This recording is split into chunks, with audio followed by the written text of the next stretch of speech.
Bom dia, meus irmãos. Graça e paz. Vamos partir aqui do livro de Salmos 51, o versículo 10.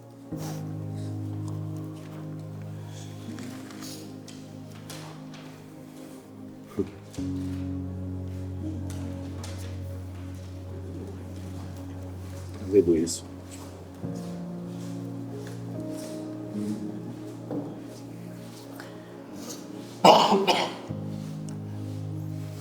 Isso aqui é um homem que aprendeu a viver com Deus e não podia suportar perder a presença. Davi, no Salmo 51, ele está contextualizando no tempo, né, cronológico, ele está cavando ali, né, o seu regresso, né, nesse lugar que ele tinha em Deus.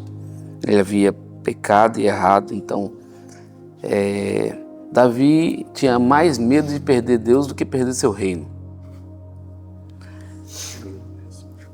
Davi tinha mais medo de perder a presença do que perder seu cargo. Isso fez de Davi o padrão que a gente precisa. Embora um homem sanguinário, teve lá suas debilidades, as quedas dele na Bíblia nunca foram ocultadas, né? Deus não tem problema de contar a história toda, desde que a história tenha uma reviravolta. E essa reviravolta que Deus ele queria mostrar para nós, que o nosso estado atual, seja bom ou ruim, não é o fim desde que você esteja respirando. Enquanto houver vida, há esperança, mas também, enquanto houver vida, há chance de você também pisar na poça. Então, durante o tempo de nossa peregrinação, irmãos, santifiquemos ao Senhor. Vivamos como se nós ainda não tivesse chegado, porque toda vez que nós estamos correndo risco, é justamente quando a gente pensa que já chegou e a gente afrouxa na batalha, solta a espada, clama por aposentadoria, e a aposentadoria, irmãos, ela só quando o Senhor te chamar nos portões brancos, né? Assim, você tem seu nome escrito aqui. Isso sim. Enquanto isso, irmãos, é luta, é guerra. Às vezes,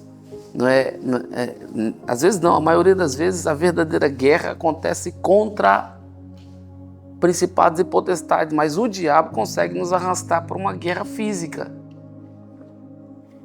A guerra que às vezes a gente é arrastado é a guerra contra a esposa, é a guerra contra o marido, é a guerra contra os filhos, é a guerra contra o colega de trabalho, é a guerra meu Deus, é a guerra entre irmãos, mas quem está por trás disso é aquele que só quer uma coisa, né?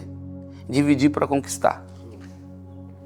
Porque um reino dividido não subsiste. E Davi é essa pessoa que a gente pode tomar por exemplo, e ele solta essa pedrada aqui no Salmo 51, o versículo 10, ele diz: cria em mim, ó Deus, um coração puro e renova em mim um espírito reto. Não me lances fora da tua presença e não retires de mim o teu espírito. Torna. Quando ele pede torna, é porque eu já tive e estou sentindo que eu não tenho mais, mas eu não consigo viver sem isso. Torna a dar-me a alegria da tua salvação. E sustenta-me com um espírito voluntário. Se eu pudesse dar um tema a essa mensagem, o segredo de Davi era ter um espírito voluntário. Espírito voluntário, irmãos, é diferente de um voluntário só. E espírito voluntário parte da missão e da identidade. Mas voluntariedade eu faço quando pode, quando dá. Por exemplo, aqui na igreja, como a gente mexe com missão social, tem pessoas que não são cristãs e que não professam a fé e nem tão poucos são membros da nossa comunidade, mas que ajudam. O que elas estão fazendo? Elas estão sendo voluntárias. E é bem-vinda a voluntariedade. Mas o espírito voluntário parte de uma identidade. Eu sei quem é meu pai, eu sei quem eu sou e eu preciso realizar a vontade do meu pai. Era o que Cristo sempre falou, eu só faço a vontade do meu pai. Não adianta me chamar para qualquer outra vontade. A minha vontade é fazer a vontade dele. E aqui é esse espírito voluntário, quando parte de quem você é eternamente e não do estado que você está temporal. Porque o estado temporal, às vezes, a gente vê tempestades, adversidades, tribulações, crises, problemas. Meu Deus, mas o homem que tem um espírito e uma relação espiritual com Deus está dormindo no meio da sua tempestade. A tempestade de fora não o abala, a tempestade do interior não o abala, ele está deitado, descansando. Em quem? No Senhor, porque ele conhece o seu Redentor, ele sabe quem ele é. E Davi não podia suportar viver sem Deus. Cria em mim, Senhor, cria em mim um coração puro. E ele entendeu que o que quebrou dentro dele foi a pureza. O que é pureza, irmãos? Quando você pensa em uma criança, você pensa na pureza imediatamente, porque a criança, ela não está esperando nada, ela simplesmente é pura. E quando uma criança, ela tem um sentimento que não é puro, pode perceber e olhar, vem dos pais, vem de quem está ensinando. Por exemplo, se a criança é um pouco egoísta, não tem aquela pureza da partilha, do perdão, vem de alguém que está ensinando, porque a criança é uma folha em branco. Aí um menininho lá faz alguma coisa, Aí, dependendo do que você fala, você pode estar criando o problema de amanhã, ou o problema daqui a 20 anos. Então, aí nós temos que respirar fundo para o menino não sacode do nosso filho lá. Meu Deus do céu, o sangue ferve, você esquece, nós esquecemos de todos os princípios que regem a nossa vida. Então a gente, não, como tratar isso, Senhor, como tratar isso? Porque do outro lado lá também tem um filho, do outro lado lá também tem uma criança, do outro lado lá também tem uma criança, que eu não sei quais as condições que ela está sendo cuidada, quais são os traumas daquela criança, só olhando através do olhar de Cristo que a gente tem misericórdia. Bondade na gente, esquece, não conecta em Deus não. Solta um pouquinho da mão de Deus e a gente apodrece. É igual deixar uma comida nesse calor que a gente está passando agora, fora da geladeira. Sai de manhã à tarde e está estragado. Então nós precisamos entender que essa pureza que Davi estava, meu Deus, eu tinha um sentimento nobre. Eu olhava e eu não via maldade. Hoje eu olho para Carla e estou tentando descobrir o que Carla está pensando de mim, quando na verdade não é o problema da Carla, é o problema do meu coração.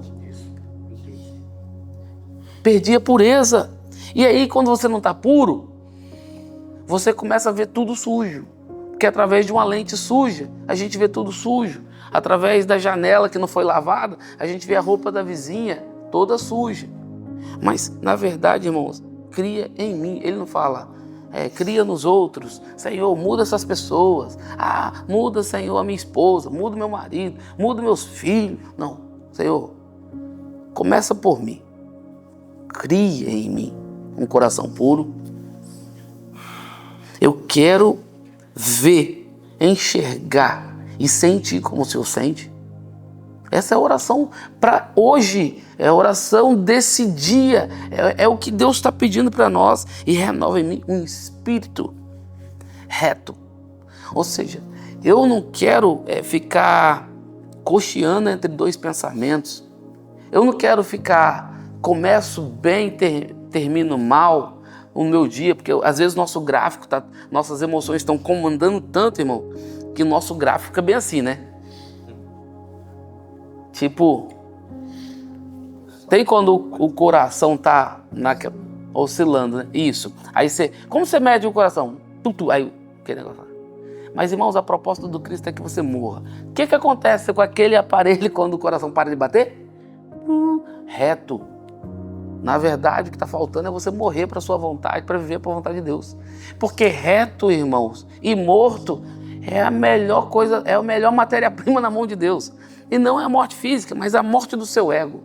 a morte das suas vontades. Quando você pega tudo que você sonha e fala, Senhor, são sonhos, esse é meu plano, está aqui.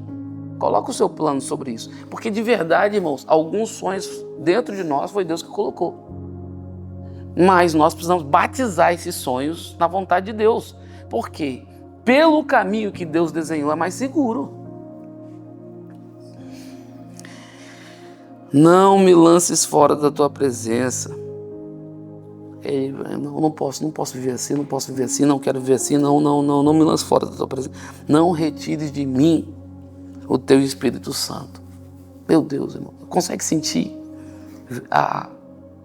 o embargo na voz? Eu consigo sentir, irmãos, a lágrima chegando no olho. Eu consigo ver esse homem rolando no chão, porque eu já tive momentos assim, irmão, de rolar no chão. Senhor, não me deixe. Você pode ficar?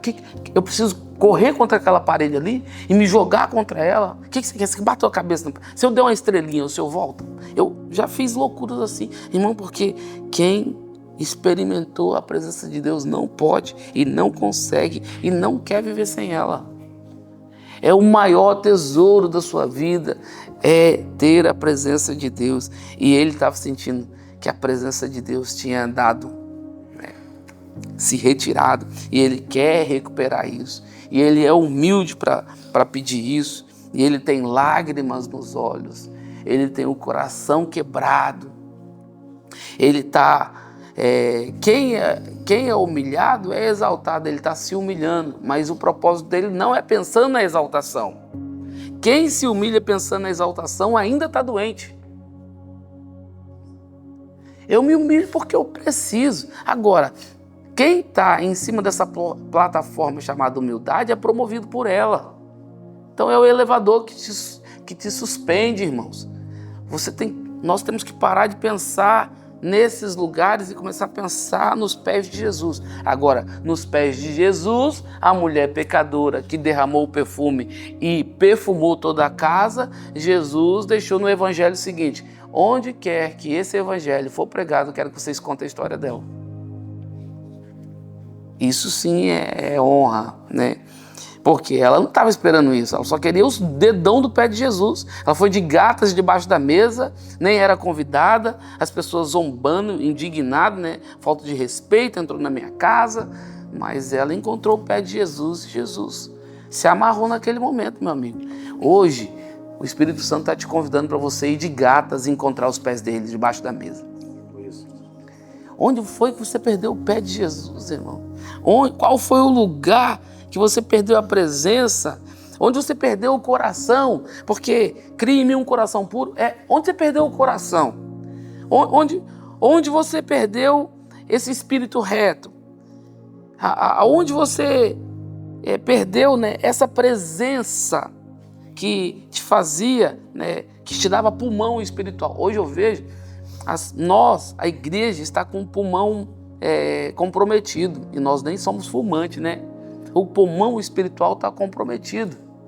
Como assim? Eu não estou conseguindo respirar diante desse clima tão difícil, irmãos. Por favor. E ele fala para dar-me, né, a alegria. Irmão, a alegria, irmãos, é o bônus da nossa fé.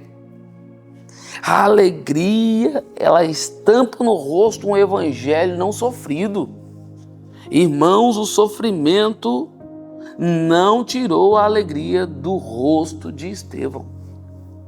Irmãos, a dor, mesmo debaixo de dor, de pedrada, de afronta e de pessoas com ódio daquele homem, ele continuava com o rosto brilhando. E a Bíblia vai falar que ele estava com o rosto como de um anjo. Sabe o que eu penso como anjo? Eu penso na pureza. Eu penso no Espírito reto. Eu penso na presença do Espírito Santo na vida daquele jovem. E eu penso também de que, diante de toda essa adversidade, ele pregou ali com esse sorriso mais do que falando. Quando alguém te bate, te persegue, te ataca, é injustificável. Cara, fica tranquilo. Tá tudo bem, é só mais um dia na vida do cristão. Agora, para onde o diabo está querendo te arrastar? Para aquilo ali. Para você começar a viver um evangelho de vou ofender também. Você acha que eu não sei falar mal também? Quer ver? É isso, eu vou devolver na mesma moeda. E você passa a ofender. Mas o evangelho, irmãos, é uma boa notícia. Não é um mecanismo para você ofender pessoas. Claro que o evangelho ofende pela verdade, mas se ofende pela verdade, não é porque eu estou tentando ofender as pessoas, é simplesmente a verdade ofendendo. É isso. Depois, irmãos, não se ofenda, que eu acho que a galera cai muito aqui também na ofensa, que é, o senhor está permitindo isso, se ofende com Deus, né? O senhor está permitindo essas pessoas fazerem isso? Olha só, estou fazendo tudo correto. Estou fazendo tudo certo, estou lutando, estou de boa, estou com a espada levantando. Aí a pessoa se sente abandonada por Deus. Irmãos, Jesus pediu, Pai, se puder, afasta de mim esse caso. Não. Eu quero. Sim. E lá em Isaías já tinha sido profetizado. E Deus agradou moê-lo. Irmãos, e se Deus se agradar em moer você? Nossa fé não resiste isso? Se Deus agradar moer você. Se moer você, você vai dar mais frutos do que inteirão igual você está. Eu vou quebrar você, eu vou moer você. Vou dar uma moidinha. Por quê? Quando você pensa na prensa das azeitonas, né? No Getsemane, que é a prensa das azeitonas, aquelas azeitonas são prensadas até dar o suco maravilhoso, aquele óleo maravilhoso que você ama na sua salada. Sem esmagar as azeitonas, não haverá azeite. Então, às vezes Deus está querendo extrair da gente, no meio das nossas adversidades, o melhor que a gente ainda não experimentou. Então, irmãos, fala, Senhor, só não me mata. Daí, meu Deus.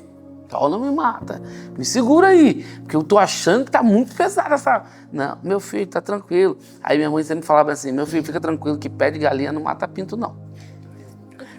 A minha surra sempre vai ter... Eu vou afrouxar o pezinho do seu pescoço na hora certa, fica tranquilo, pra você respirar um pouco. Beleza. E é isso. Eu tava analisando em Amós 9... Amós 9, 11 diz assim, naquele dia levantarei o tabernáculo de Davi que está caído e repararei as suas brechas. Levantarei as suas ruínas e reedificarei como nos dias antigos, para que eles possuam o restante de Edom e todas as nações chamadas pelo seu nome. Olha que profecia, diz o Senhor, que faz essas coisas. Dias virão, diz o Senhor, em que o que lavra seguirá logo o que colhe, e o que pisa as uvas ao que lança a semente. E os montes destilarão vinho novo, e todas as colinas se derreterão. Também trarei do cativeiro o meu povo de Israel, e eles reedificarão as cidades que estão em ruínas e habitarão nelas. Plantarão vinhas, beberão seu vinho, cultivarão pomares e comerão o seu fruto. Assim haverei de plantá-los na sua terra e não serão mais arrancados da terra que lhe dei, diz o Senhor teu Deus. Então Deus faz uma profecia que ele vai restaurar o tabernáculo de Davi. E o que é essa proposta? O que é essa profecia de Amós tem de tão maravilhoso? Inclusive a gente fala muito aqui que as cidades, né? Como a gente precisa reconquistar, reedificar a cidade. Aqui a profecia também fala que nós vamos fazer parte de reconstrução da cidade. O que é reconstruir a cidade? É prédio, irmãos? É fazer... Não, reconstruir a fibra moral da cidade. A integridade da cidade. Trabalhar pelas famílias da cidade. O que está destruindo a cidade é a quebra dos princípios e os valores. Nós reedificaremos e não só restauraremos como seremos moradores. Mas no Novo Testamento fala que nós vamos ser líderes e governantes de cidades. Na parábola do talento não fala simplesmente das suas habilidades. O talento lá é um princípio de finanças. Então está falando de administração. Nós vamos administrar tanto recurso como também a sociedade com padrões de integridade, de ordem, de decência. Então o seu filho foi enviado para aquela sala de aula para poder ser padrão de ordem, de decência. Então você foi enviado para aquela empresa para você ser o padrão de ordem e decência. Ah, mas está tudo torto. Você está reto? Então aquilo que está torto vai ficar denunciado. Fica tranquilo. Deus, ele vai julgar a causa. Então nós fomos enviados para começar a restauração. Mas sobre levantarei o tabernáculo de Davi. Deixa eu falar uma coisa sobre Davi. O tabernáculo de Moisés foi Deus que deu as medidas. O templo foi Davi que desenhou e idealizou. Mas a tenda, irmão, a tenda, tanto o templo como o tabernáculo, foi Deus que foi dando a Davi, mas Davi tinha uma tenda em que Deus não pediu. Ele só falou o seguinte: cara, a arca tem que ser celebrada, a presença de Deus. Então ele colocou uma tenda no seu reino e durante todo o seu reino existia turno. 7/24. Não parava a adoração em Israel durante o período de... Então tinha turno. Os adoradores entravam e a arca tocando e cantando, e ele também tinha o seu turno, porque ele também era adorador no caráter de excelência. A Bíblia, alguns historiadores falam que Davi amava as primeiras horas do dia, quando o sol saía, e como a arca tinha 2 querubins que tampam o rosto em cima dela, faziam a sombra e projetavam um buraco entre o sol, assim, no meio das asas do querubim, era onde ele fazia a sua devoção. Você acha que tudo isso, né, esse nome, essa autoridade, essa graça na vida de Davi é à toa? Davi, ele descobriu o espírito voluntário. Ele não era mandado para fazer, ele fazia porque é como se a ideia nascesse dele. Mas nós sabemos que nada de bom nasce em nós, se não for o próprio Deus colocando em nós. Quando Pedro falou assim: tu és o Cristo, o Filho do Deus vivo, Jesus falou assim: você não podia saber isso pela carne. Foi meu Pai que concedeu te dizer isso. Então qualquer coisa reveladora, maravilhosa, é Deus que te deu.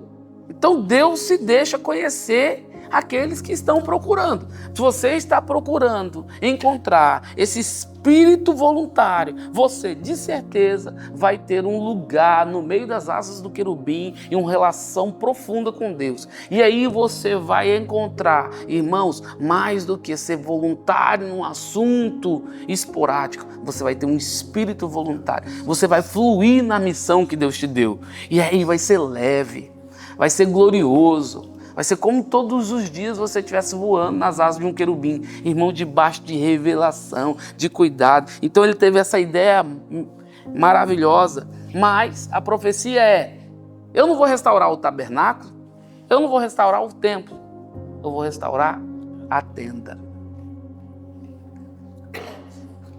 Qual é a sua tenda, irmãos?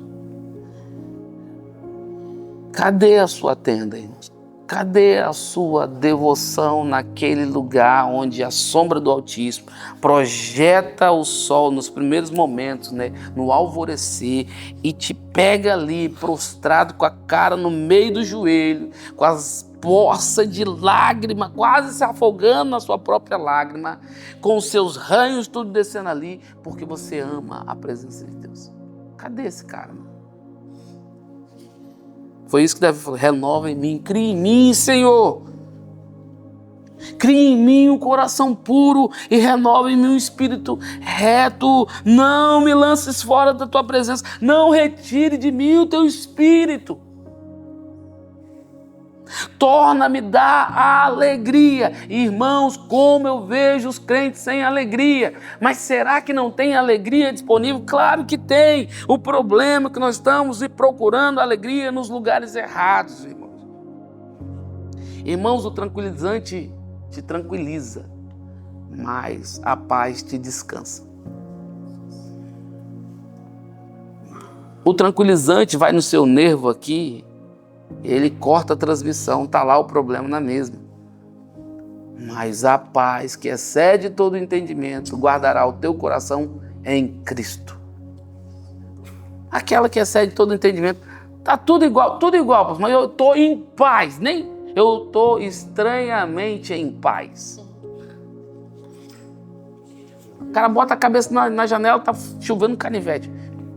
O tempo está maravilhoso, hein? Glória a Deus. Mas é verdade. Por quê? Paz. A paz que excede todo entendimento. Sem restauração dos altares, a igreja não terá autoridade. Somente quando se levanta os lugares de adoração é possível restaurar e construir as cidades arruinadas. Vamos construir a cidade. Vamos mudar ali, né, a nossa Serra da Luz, que a gente ama tanto, né? Vamos mudar aquele lugar, vamos fazer aqueles traficantes que ficam na esquina, vendendo, né, as drogas, dando panfleto. O culto é aqui, ó. O culto acontece aqui, ó. Olha, você tem que vir, ó.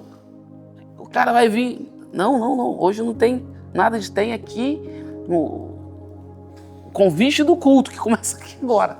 Pode ficar já. Amém, irmãos? Quem acredita que Deus pode fazer isso? Aqueles que vêm comprar o trem com ele vai receber Cristo em nós, a esperança da glória. Há uma convocatória do profeta Amós para nós nessa manhã, irmãos. Retornar para os princípios. Amós aponta para o anseio que Deus tem de restabelecer o correto lugar e a correta adoração. Existe um correto lugar e uma correta adoração. O correto do lugar é aquele lugar que Adão perdeu. Adão, onde você está? Então não era sobre... Por que você largou a sua posição? Por que você saiu do lugar? A gente não sempre se encontrou naquele lugar, fazendo aquela coisa, a mesma coisa. Agora Adão não estava no lugar. Então nós estamos perdendo esse correto lugar. E depois nós estamos perdendo a correta adoração, que foi o que Jesus falou com a mulher samaritana. Ah, mulher, nós precisamos adorar em espírito e em verdade. É em espírito e em verdade. E aí eu entendo, irmãos, que é isso que Davi estava tentando achar, porque sou rei, estou bem sucedido, não preciso, teoricamente, prestar conta para ninguém, todos os reinos em volta tributam para mim, mas eu estou vazio. Meu sorriso desapareceu. O que está acontecendo comigo? Só que ele não se entregou à fome de mundo que ele tinha. Ele falou assim, tirou suas vestes reais, arrancou sua coroa, pegou um pano de saco, pegou cinza, jogou sobre a sua cabeça, colocou sua cabeça entre os joelhos e falou, eu não saio dessa situação de humilhação até que você me tire dela. E não era mais glória que ele estava pedindo, não era mais conquista, não era mais reino, era sua presença, Senhor. Volta para casa, volta para mim, Jesus. Volta para nós, Senhor.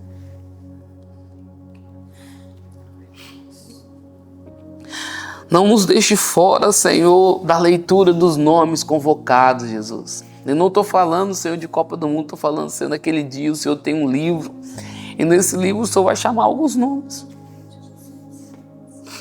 Não deixe meu nome fora da lista, Senhor. Eu sei que às vezes as nossas condições não são as melhores, mas eu não posso viver sem tua presença. Volta para nós, Senhor. Nós hoje estamos aqui buscando procurar o correto lugar e entender a correta adoração. Os dias são maus, mas o Senhor é bom. E, Senhor, nós não vamos largar a mão do arado, Senhor, ainda que isso nos custe a vida.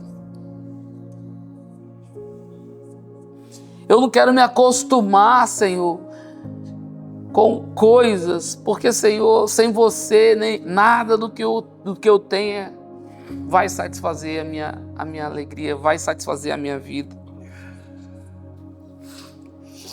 Renova em mim um espírito voluntário. Pai, que haja voluntariedade nos nossos corações, no que diz respeito ao serviço, no que diz respeito à evangelização, no que diz respeito a manter os princípios. Porque, Senhor, o Senhor não está nos devendo nada. Na verdade, nunca faltou nada, Senhor. O que faltou foi nós estarmos no encontro. O que faltou foi a gente ir para, Senhor, ali logo no alvorecer e pegar a sua misericórdia se renovando. Mas hoje nós estamos aqui. E eu acredito que as pessoas que estão aqui ouvindo e vão ouvir, Senhor, por intermédio dessa mensagem, seja no grupo da igreja, ou, Senhor, no YouTube, ou em qualquer lugar, Senhor. Eu não sei se é eu que tenho que voltar para casa ou se o Senhor volta para mim, mas, Senhor, eu não consigo viver sem a sua presença. Perdoa os nossos pecados, perdoa as nossas falhas, perdoa os desleixos que a gente vai cometendo, aí perdemos a dracma, mas depois não ligamos mais. 9 também tá bom. Não, Senhor, eu quero uma vida plena. Eu quero, Senhor, a plenitude do Espírito, Senhor. Eu quero esse adorno sobre a minha cabeça, Senhor. Eu quero esse colar sobre o meu pescoço. Portanto, Senhor, eu vou obedecer a instrução do Pai e a doutrina da Mãe. Ajude-nos, Senhor, nisso. E nos dê um dia, Senhor, coberto. Um dia, Senhor, justificados. Pai, em nome de Jesus, faz reto de novo as nossas vidas, para a gente tocar a cidade. Não é sobre nós, Senhor, é sobre o seu nome, é sobre a sua presença. Eu não quero me acostumar com ritos, Pai. Eu preciso, cria em mim, ó Deus, cria em mim. Cria em mim, Senhor, um coração puro. Hoje eu peço por pureza no coração. Hoje eu peço por renovo no espírito e um espírito reto. Hoje eu peço, Senhor, para que o Senhor não me tires da tua presença. Não, Senhor, eu estou aqui revelando a verdade. Eu sou pecador e preciso e careço da sua presença, careço da sua misericórdia, porque, Senhor, nada de bom está em mim mesmo. Qualquer coisa boa que sai de mim vem do Senhor. Eu quero estar plantado na tua presença. Eu e minha casa, minha família, os meus irmãos. Jesus, me dê a alegria, eu quero sorrir de novo. Ainda que as pedradas cantem, Senhor, ainda que, Pai, alguém está segurando a minha roupa, consentindo com a minha morte, eu quero ter meu rosto, Senhor, como de anjo, Senhor. E sempre enxergando, Senhor. Sempre enxergando os céus abertos, Pai. E o Filho de Deus em pé à direita dele. Eu oro, Senhor, por cada irmão aqui.